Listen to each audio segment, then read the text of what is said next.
Welcome, folks. We are going to get started in just a moment. Thank you for coming.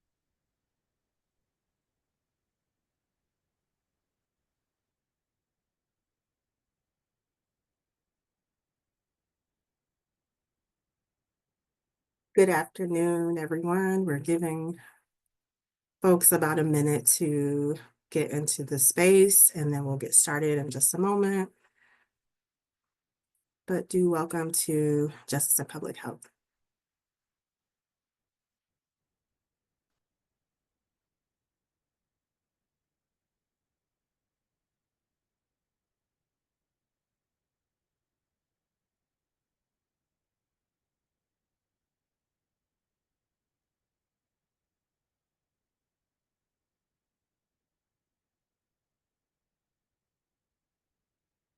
So I'll go ahead and get started. Once again, I want to welcome you all to today's event. Hope you have made it to the right place. This is Justice and Public Health at the University of Minnesota's School of Public Health. My name is Lauren Jones. I use she, her pronouns. I'm the Director of Diversity, Equity, and Inclusion here at the School of Public Health. Before we begin, I want to first acknowledge that our School of Public Health at the University of Minnesota Twin Cities is built within the traditional homelands of the Dakota people. Minnesota comes from the Dakota name for this region, Minnesota Makoche, which loosely translates to the land where the waters reflect the skies. We'll share some concrete resources for supporting our Indigenous relatives in the chat shortly. I also want to point out that closed captioning is available for today. You can access that by using the icon in the bottom right corner of your screen. You can also reach out to Sarah Harris, who's providing our tech support today via the chat to ask questions about accessibility. We'll monitor the chat for questions as well as share links to our evaluation and information about future justice and public health events. The Justice and Public Health series, also known as JIF, was started in 2021 as part of the School of Public Health's commitment to justice and anti-racism. We've been hosting monthly events with the local and national experts around topics of public health. The speakers and presentations in this series help to ground us in theory and practice, as well as complement the classroom learning that our students experience. We also hope that today's discussion is part of a broader change happening outside of SPH. If you are interested in staying abreast of other justice and public health events, please be sure to fill out our event evaluation after this and check the box to receive notifications about upcoming events. You can also visit our website at any time. This event will be recorded and will be available on our website. Now, I want to welcome our speaker for today. Asha Hassan is an assistant professor at the University of Minnesota Medical School in the Department of Obstetrics, Gynecology, and Women's Health. A health services researcher and medical sociologist, her research focuses on conceptualizing structural racism's relationship to family planning access, provision, and decision-making, understanding police violence as a manifestation of structural racism and its impacts on reproductive health, and assessing the intersections of disability and reproductive justice and clinical policy. She received a BA in Gender and Women's Studies from the University of Wisconsin-Madison, and later went on to earn her MPH in Maternal and Child Health Epidemiology and PhD in Health Services Research, both from University of Minnesota School of Public Health. In 2020, Dr. Hassan was named a Society of Family Planning Emerging Scholar. In 2021, a National Birth Equity Research Scholar, and is the current 2024 Society of Family Planning Next Generation Award recipient.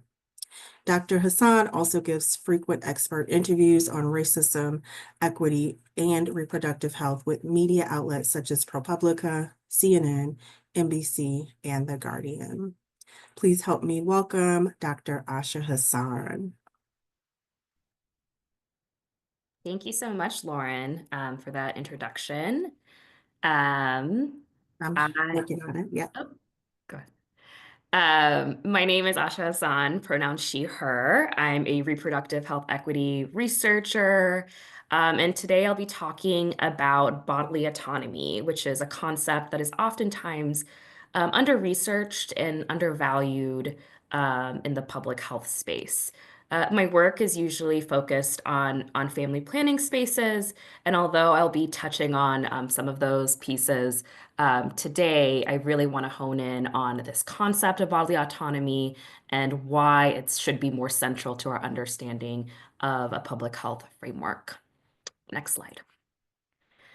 So, our primary objectives today is to provide some definitions and historical context to understand bodily autonomy, describe the role and value of bodily autonomy in public health, and then go into a few examples of the role of bodily autonomy in reducing health inequities broadly, but specifically racial health inequities.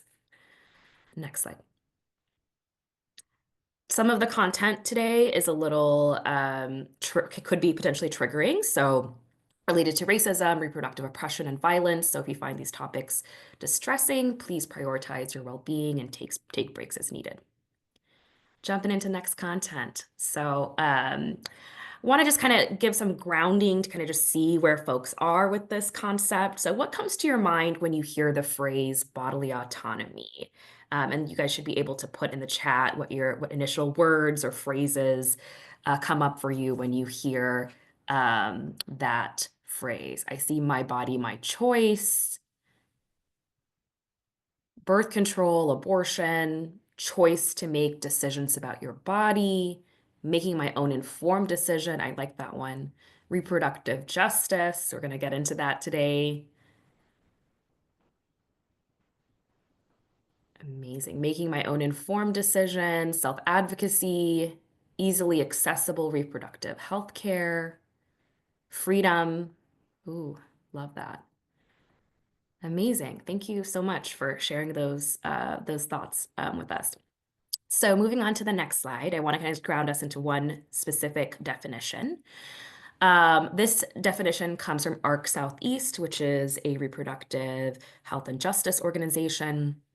And their definition is bodily autonomy refers to each person's right to make decisions about their own body without coercion or limits imposed by outside forces such as armed agencies or medical professionals.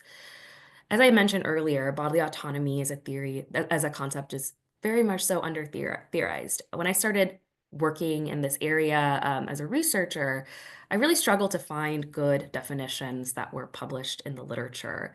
And I think a lot of the ways in which we are able to understand these concepts are really rooted in reproductive justice, which we'll get into in just a minute. But this idea of bodily autonomy and of reproductive justice really come from this human rights framework as opposed to a public health framework. It's really rooted in this idea that this is a person's moral right versus kind of understanding what the public health implications of denying someone bodily autonomy is. Next slide. So, if you can think of bodily autonomy through three lenses, I would suggest that it would be these. So, knowledge, sustainability, and power. So, knowledge meaning full access to information, options, and resources to make informed decisions about reproductive health care, including options for contraception, gender affirming care, and fertility treatments. Power, the ability to decide what happens to your body and when, including no physical contact without consent, no invasive medical procedures without consent, no interactions with armed agents of the state, and safe and empowered intercommunal interactions. And then sustainability, being able to parent children in communities with affordable housing, living wages, quality schools, and healthcare without threats to their body. Next slide. So if you hear some of those words, it kind of might remind you of this framework, if you were familiar with it, which is the reproductive justice framework, which was originally started in the summer of 1994 by 12 Black women in Chicago. That's now a little over 30 years ago. And it asserts that we have a human right to have a child, not have a child, and to parent the children we have in safe and sustainable communities. And it is kind of encompassed and centered around this tenet that we just discussed, which is bodily autonomy. And that is kind of the anchor that is able to allow us to understand reproductive justice and apply it into other spaces. Next slide. So, for that reason, we know that reproductive justice is many things. It's food justice, it's immigration justice, it's climate justice, and it gives us this opportunity to apply a lens that maybe people might only think about in the acute ways that we conceptualize reproduction to larger concepts and understanding that this is relevant in multiple spaces and multiple ways of thinking about and understanding public health. Next slide.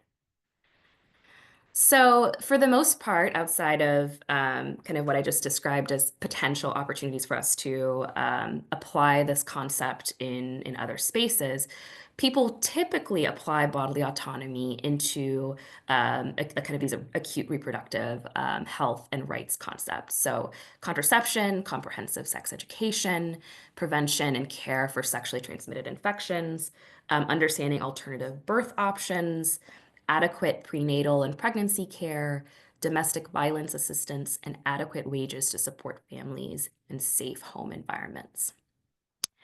And historically, next slide, we can understand the United States reproductive history as a story of autonomy lost and gained.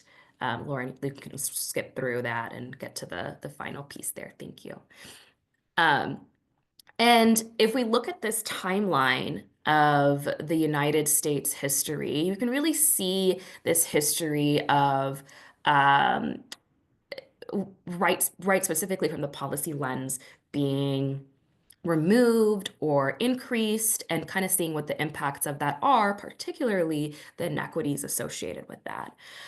So if you look all the way back to before the time of colonization, Indigenous people utilized the knowledge of medicinal plants throughout every stage of reproductive health care, from the start of menstruation, contraception, abortion, pregnancy, the birthing process, and into menopause.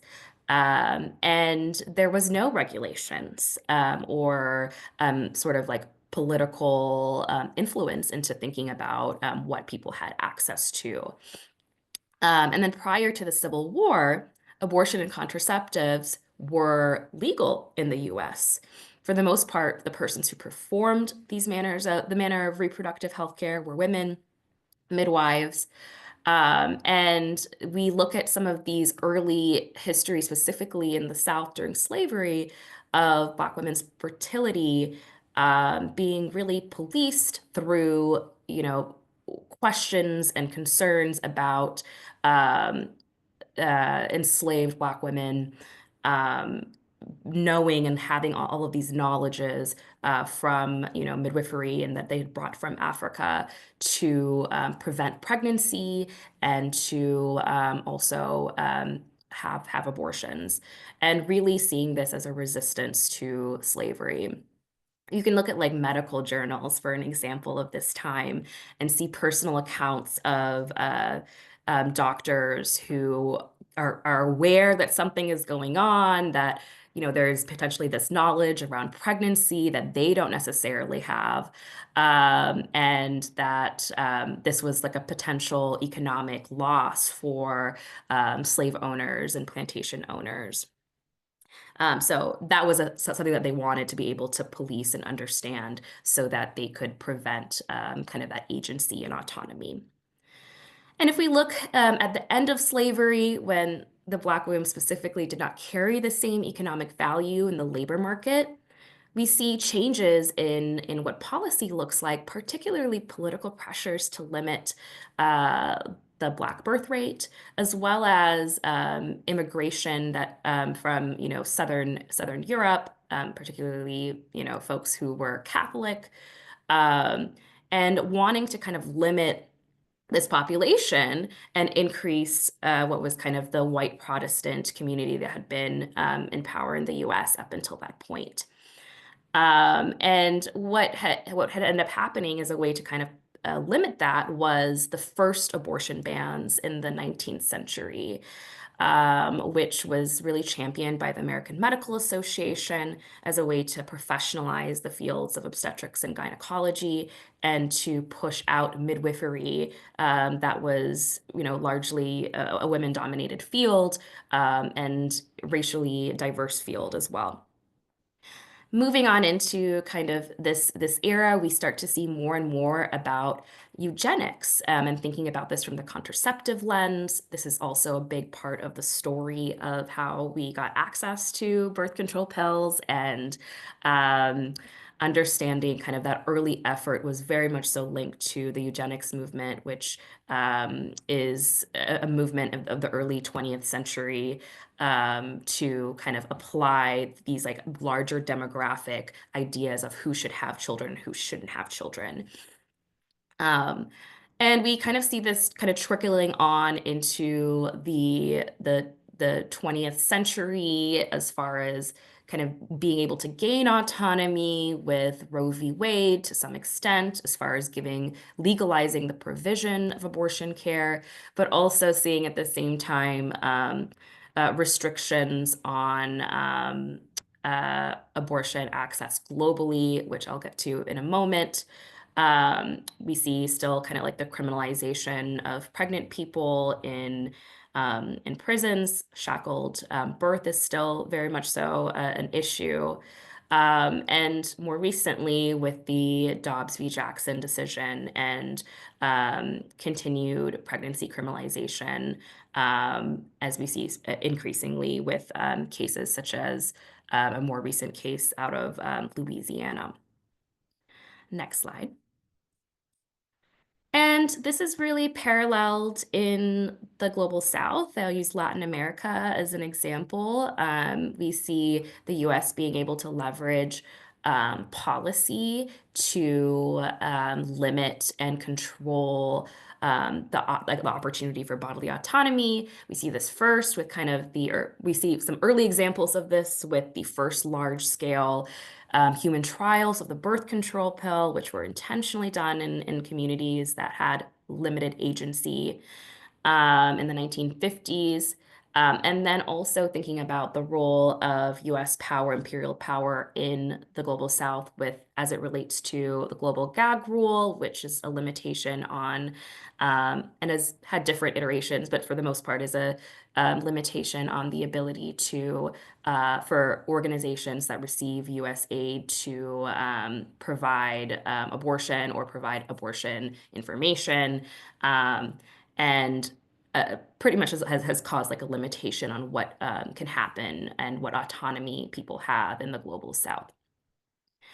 But the global South has done a lot to kind of further bodily autonomy, including the recognition of misoprostol as a opportunity for people to have access to abortion, which was was understood in the early 90s, and really just a push in more recent years through activism in the Green Wave movement to increase policies to give access to abortion and contraception in the global South, particularly in Latin America. Next slide. So let's take a little bit of a step back because we start out pretty narrow talking about all the things in contraception and family planning and kind of what we typically associate with bodily autonomy. And I want us to think about this also from a bigger lens beyond the topic of family planning. Next slide. So for example, what if we thought about bodily autonomy as a social determinant of health? Social determinants of health are the conditions in the environments where people are born, live, learn, work, play, worship, and age that affect a wide range of health, function, and quality of life outcomes and risks. And if you really think about it from our definition of bodily autonomy and what we've discussed so far, bodily autonomy absolutely fits into our understanding of social determinants of health because it does greatly impact the conditions each and every one of us lives in, and how we think and operationalize our health and healthcare. Next slide. And there is a body of research that is specifically focused on linking health research, health outcomes to control. And what we know from that is that essentially feeling like you have control over your body and your destiny is associated with better health outcomes. And they don't really usually tend to use those words like autonomy or bodily autonomy, but it does kind of sound like that, right? So thinking a little bit here about how we can directly have this dialogue between bodily autonomy as a concept and public health broadly. Next slide. So bringing this all together, um, Lauren, if you can go one slide back. So if you think about all of these concepts in totality, reproductive justice, theories of control, um, social determinants of health, and the political history of the United States, you can start to see a picture of how there is a mechanism by which bodily autonomy impacts health. Next slide. So here, kind of drawn out a way of thinking about this. So we can start to understand bodily autonomy through um, what happens when we limit autonomy and how does that potentially perpetuate racial health inequities. So this theory of the case being low bodily autonomy or decrease in bodily autonomy or restriction of bodily autonomy in some sense does lead to reduced access to resources.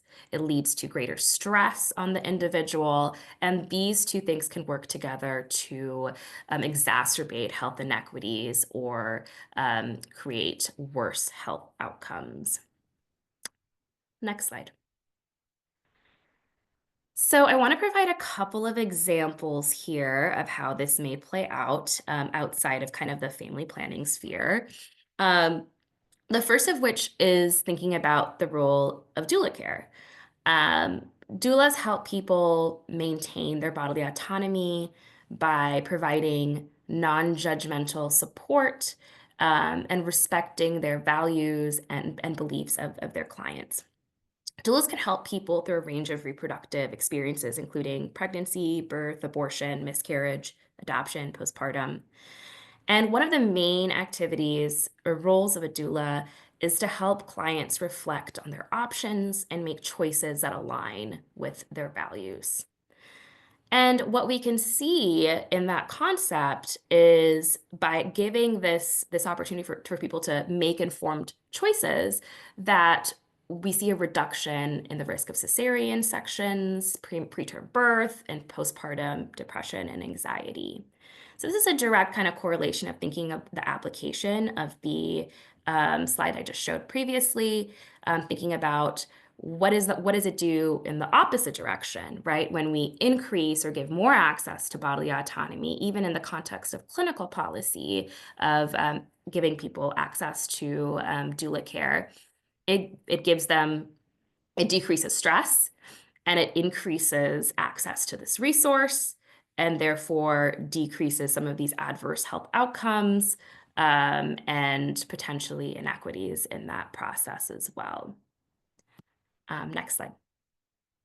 So another example, a little less directly in the field of reproductive health, but I'll give a reproductive health example because that is what I know, is thinking about police violence. We oftentimes don't really think about police violence through this lens of bodily autonomy and a reduction of bodily autonomy when people are confronted with police violence. But I think this is a very useful lens in which to understand how police violence impacts health. So, bodily autonomy is the right to make decisions about one's body, and police violence can violate that right. This can happen through surveillance, discrimination, and other forms of policing. And what we know from a large body of work, some of which comes from University of Minnesota, is that exposure to fatal police violence, even from a distance, right? Maybe you didn't necessarily experience it yourself, but you vicariously experienced it by seeing something that happened in your community or hearing that something happened in your community, is associated with adverse birth outcomes. So preterm delivery is a good example of that, and other outcomes that we're still learning and understanding, including infant morbidity and mortality generally. So really understanding that this reduction in the sense that somebody has control or ownership of their own body and their destiny, and their autonomy can potentially lead to these tangible outcomes that are adverse that we do study pretty regularly in reproductive health and in public health broadly. So with that, next slide. Bodily autonomy is usually seen through a human rights lens, as we discussed, but I hope with this presentation we can start to see or understand bodily autonomy through a public health frame and how this may be a useful way to reduce health inequities and promote health at large. And thank you. Questions, comments?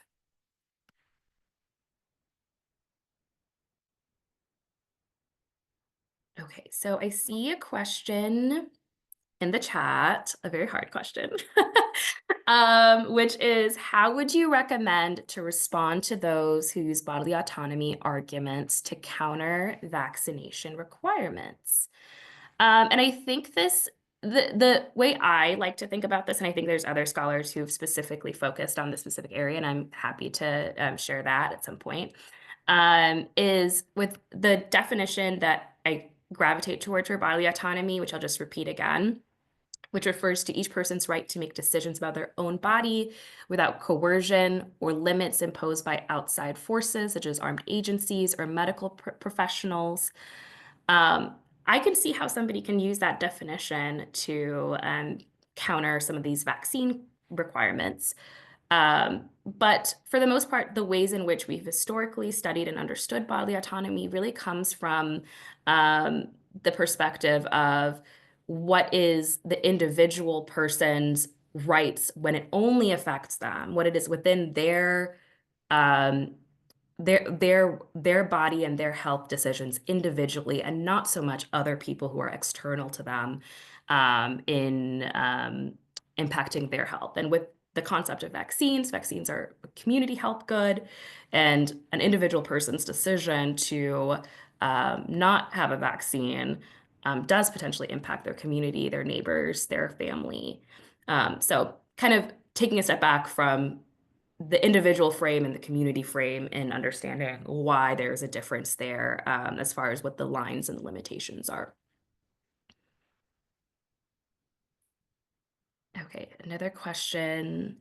Okay, how do we support bodily autonomy when religious culture can warrant against it? I think that is a great question. That is really complex, and I think the whole world is trying to answer those types of questions. I do try and take a step back from thinking about the um, politicization of bodily autonomy. It is obviously like a politicized concept, but what is our role specifically within public health to promote bodily autonomy and promote um, the safety and the health outcomes of our community? And that to me doesn't really require as much of a uh, direct uh, confrontation on thinking about the concerns around people having different moral values and moral perspectives. I think if we're applying a public health frame, we're using the very clear facts that bodily autonomy makes people's lives better. It increases health outcomes for individuals and therefore for our communities. So kind of sticking to that frame has been really helpful for me in grounding my research in a way that can be communicable, as well as potentially convincing to people who might not think of bodily autonomy as a human right in the same way that I do. All right. Do you know if there's anything being done to make doula care and other types of reproductive care that focus on bodily autonomy available to underserved communities and those who have experienced a history of coercive reproductive care practices? So I will say I am not an expert on doula care specifically. But my understanding is some of the ways in which we've been able to enact policy change, a lot of which has Minnesota has been such a big leader on, comes from wanting to change practices around insurance. I know Medicaid now covers doula care in Minnesota and other states as well. Um, so that is a very fundamental way in which to increase access to underserved communities, is specifically giving access to people who have Medicaid. But that there's also like a supply and workforce issue. I know with doula care as well, is are there enough doulas? Are they being paid enough? That can potentially limit. It might be available, but that doesn't necessarily mean it's accessible. So that is, I think, something that a lot of people here at the U and other places are working to understand and thinking from the health policy lens. All right. How can medical providers better support the bodily autonomy of their patients? In my experience, there's mixed feelings about providers asking for consent before doing things like checking vitals. Yeah, this is a really important question. And I do think medical education around bodily autonomy has changed significantly over the years. And I think that is really exciting for the future, especially thinking about how people are approaching and thinking about patients. There's a larger role of thinking about patient-centeredness, which is also very much so in dialogue with thinking about bodily autonomy. So I do think the tides are changing and centering autonomy more in medical ethics. Um, but I think that's a very valid concern, is that oftentimes is a place in which people do have bodily autonomy violated, is in interactions with medical providers and provision. So work for all of us to do, but isn't something that is going to probably change overnight. And another question on misinformation. With so much health misinformation around, how can we ensure people's bodily autonomy is based on informed decisions?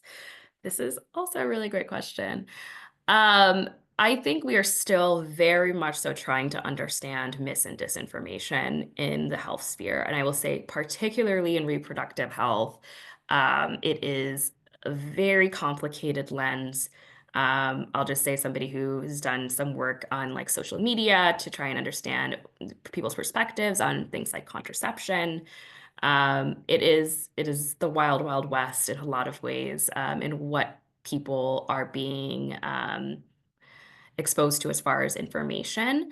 And I think this is where it is our responsibility as public health practitioners and as medical providers to work on our communication skills. Public health communication is extremely important and something that we don't usually teach with as much rigor as maybe like epidemiology methods or that sort of a thing. But public health communication is something that is incredibly important. And then also thinking about trust building with community. Is public health a respected place to receive information, including organizations that provide health services and are part of the larger public health infrastructure? So that, I think, is something that we need to work on, and there's some level of rebuilding just given the COVID-19 pandemic and another situation where there was a lot of mis and disinformation.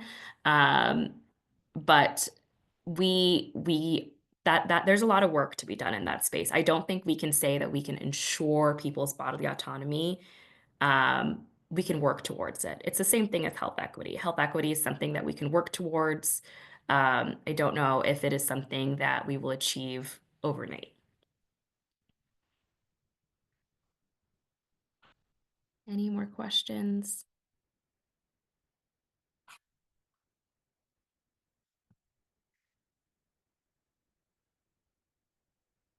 All right. To what extent should governments and institutions have the authority to regulate individuals' decisions about their own bodies? Um, that is also a very political question.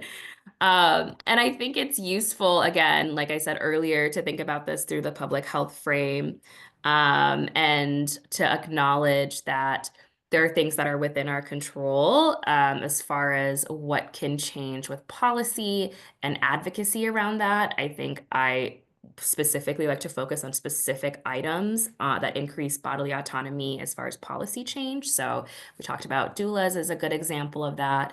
Thinking about abortion access is a really important one. How do we increase public funding for contraception? What does it look like to include fertility treatment in our public health infrastructure better, as opposed to thinking about this larger, more difficult question around to what extent the government and institutions should have authority. I think that is a little bit takes us a little outside of what is productive, what gets us to the point of having some positive change around what is tangible in people's day-to-day lives. The larger philosophical question, I think, is for a political scientist. What am I working on now and what excites me about the field? So, I am really interested in bodily autonomy through the lens of contraception right now. In particular, in IUDs, which are a long-acting reversible contraception that has been around for several decades now and has become very popular. And one of my kind of questions around that is focused on pain equity. Um, a lot of IUD procedures, as well as other procedures in reproductive health, are done without any sort of pain management. And I'm interested in kind of researching and understanding what the impacts that are downstream, thinking about does that decrease people's um, trust in contraception? Does that, impact people's relationship with their providers? And also thinking about interventions around that that can hopefully increase trust between patients who are seeking long-acting reversible contraceptions and their health providers. So that's one thing I'm really excited on an individual level. As far as what is exciting about the field right now, I think one of the questions really touched on this. I think there's a lot of really interesting work happening on mis and disinformation and how that impacts bodily autonomy. There's some fantastic studies that have looked at social media, including TikTok, as a way to kind of understand what the echo chambers are and what information um, uh, ecosystems look like, which has for the most part been something that we have not taken as close of a look at to understand how people experience and understand knowledge and how that impacts the decisions that they make. All right. Ooh, this is a good question. Okay, so what are ways in which people can start practicing bodily autonomy in their day-to-day lives? How would you suggest individuals approach this topic with their children? This is so good. This is such a great question. I feel like I've said that for a lot of questions. Um, I think there's a lot of ways in which we can practice bodily autonomy. I think part of it is not just thinking about it from the perspective of our reproductive health, but all aspects of our interactions, including not assuming that somebody wants a hug or a handshake, and being more intentional about asking around. Space. And I think that's a wonderful practice to teach children, is to not assume what someone else's boundaries are around their body. And it provides us an opportunity to have early conversations about consent, which is central to how we should be thinking about bodily autonomy. Okay, what countries or states do you think are doing progressive work with bodily autonomy? Honestly, Minnesota. I think there's been some really fantastic pushes as far as legislation. The PRO Act recently is a good example of that. Also, thinking about what does it look like to not just focus on contraception and abortion, which are important parts of bodily autonomy, but also thinking about gender affirming care and being able to prioritize access to that, as well as fertility care, which for the most part has been something that we don't usually think of as a um, a priority in the reproductive health sphere, but absolutely should be considered more closely. All right. Okay, can you touch a little more on navigating the discussion of bodily autonomy within the context of incarceration? They seem fundamentally incompatible. I think that's true. It is fundamentally incompatible, and particularly the ways in which people who are incarcerated are treated in the context of reproductive health is very concerning, including shackling, which is still a thing in some states when people are giving birth, as well as very limited access to abortion for people that are incarcerated. In fact, many states do ban access to, even pre-jobs, access to abortion for people who are incarcerated. Um, so, yeah, I totally agree that it is fundamentally incompatible.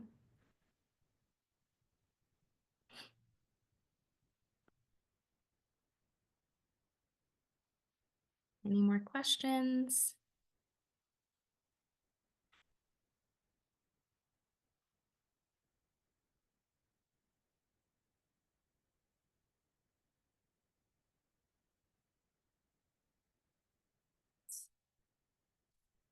Questions?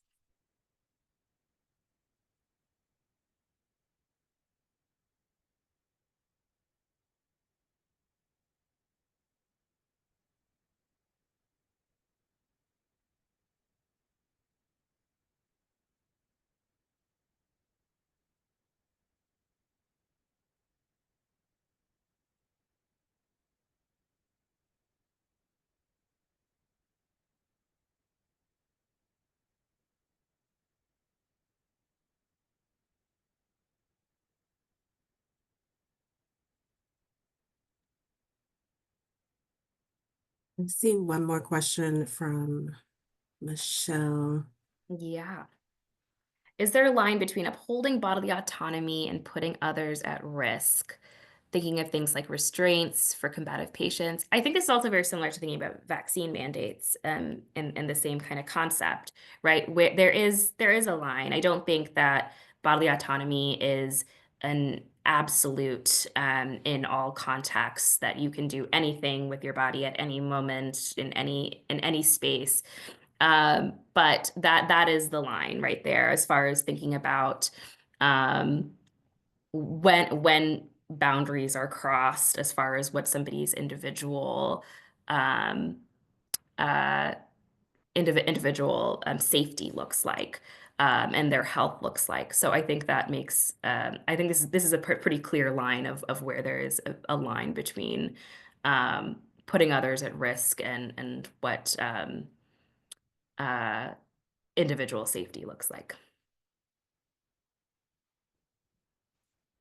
Sure. I have a few publications that I can definitely share. I can also just drop my Google Scholar in here if that's a little bit easier.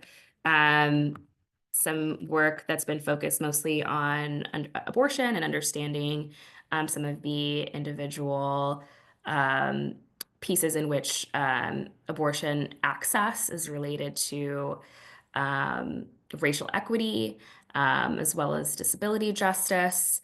So really trying to put a larger lens on thinking about the role of family planning in those spaces.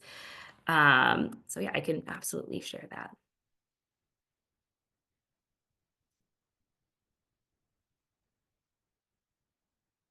So we're going to wrap it up. Dr. Hassan, we're so grateful for you spending some time with us. We appreciate your wisdom and your voice and hope to continue to um, be in right relationship with you as well as hear from you as you continue your journey. For those of us who are still in the room, we do ask that you fill out the evaluation, which Sarah shared in the chat a few minutes ago. And we do have some upcoming justice and public health events, one which will focus on birth equity and maternal health, and then another one which will focus more on environmental health. And a reminder that all of these are interconnected, right?